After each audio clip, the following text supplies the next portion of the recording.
breakfast super light today. We are gonna do some eggs because we're gonna have some avocado on the side. I do have my protein coffee, so that's just gonna be it. Something super simple. Super windy outside, and yesterday it was like 90 degrees, and now it's like 50 and windy.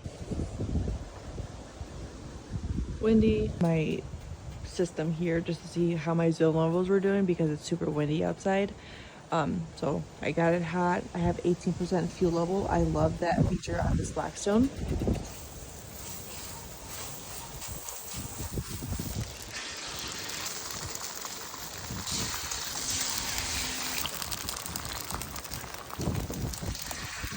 All of them without breaking. Hopefully they don't break on me when I flip them.